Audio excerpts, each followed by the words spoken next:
work is done, but if you look at week 1 through week 12, where do you feel like you made strides? I think I started to trust myself more and more as each week goes on. You're starting to see similar run plays, pass plays over and over and over. You start to become more comfortable and you start to recognize a little faster. So just trusting myself, and I feel like I've got better with that.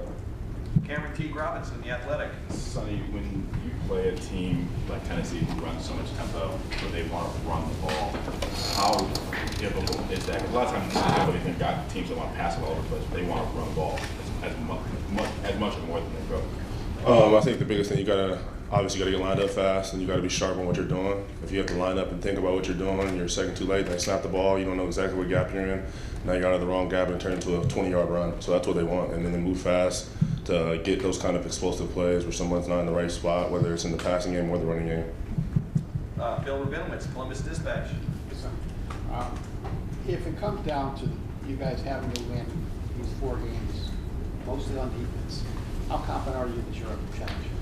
I mean, as a defense, we always take pride in wanting to win every game on defense, and regardless of how the offense is playing. Obviously, we have a super talented offense, and we expect them to play well, as do they. But we take pride in as defense. Like, we have enough talent in our defense, and we have obviously a great defense coordinator, and Coach knows where we should be able to win any game on defense. Tim Maine, Letterman Row. Yeah, I was just wondering, something following up on their tempo offense. What will be the most critical thing Saturday night for you guys defensively from play to play? Just, you know what I mean? Just, is it quickly getting back to where you're supposed to be?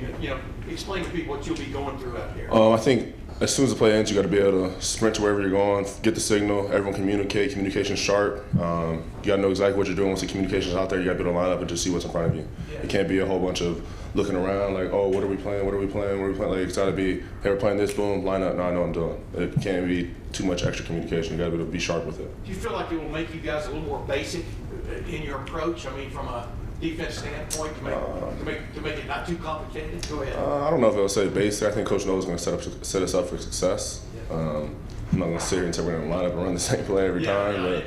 But I think Coach Noah is going to set us up for success and make sure everyone's locked in what we're doing, everyone's sharp, and everyone knows exactly what we're doing.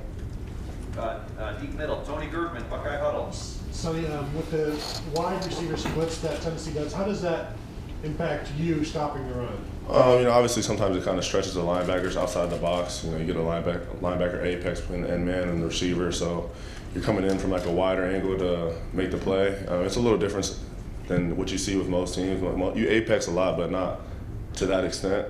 So, I mean, you got to counteract that with different looks. You might not be apexing all the time. Sometimes you might stay in the box. Sometimes you might not match the receiver's width. But I think you just got to be sharp with your eyes. When you're coming from that far, you got to know exactly what you're seeing, and once you see, you got to go because you got a lot of space to make up. How much have you done it this year?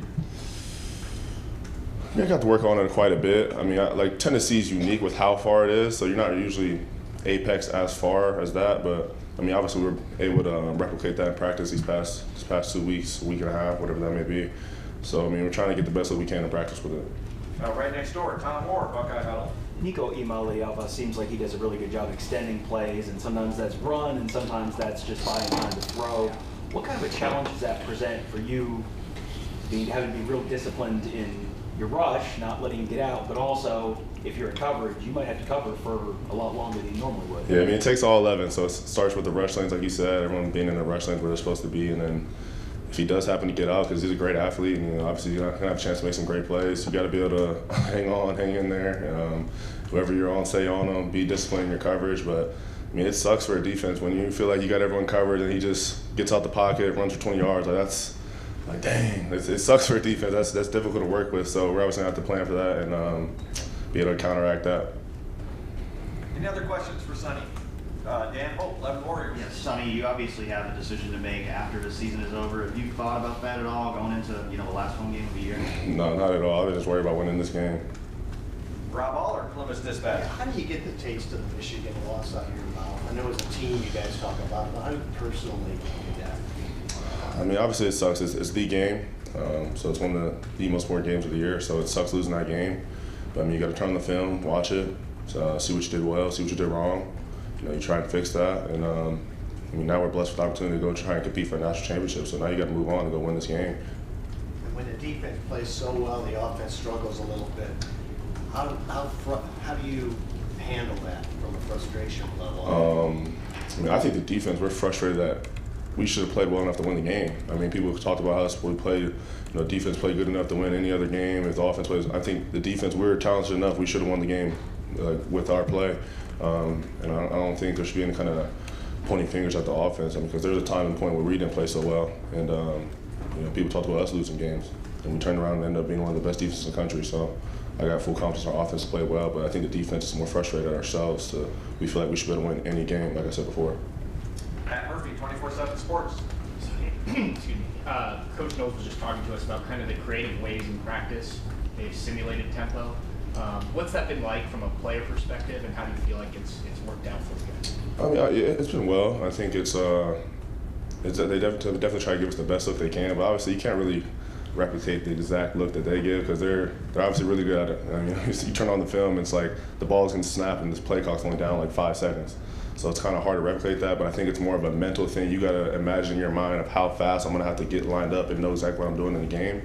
And I think we got a lot of mature guys in our defense, so we're gonna be able to handle that well.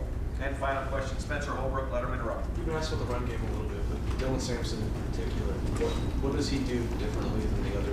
You guys have played like Caleb Johnson this year, the Michigan running backs. You've seen some pretty good back Singleton. What stands out about Samson that makes him so good at what he does? I think with a lot of explosive runs, I've seen you see a lot of patience from him. Sometimes you can see him being very patient behind blocks, and he finds the crease and he shoots it.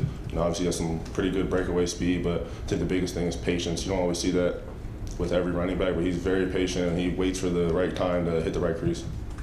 Sonny, thank you very much. Thank you.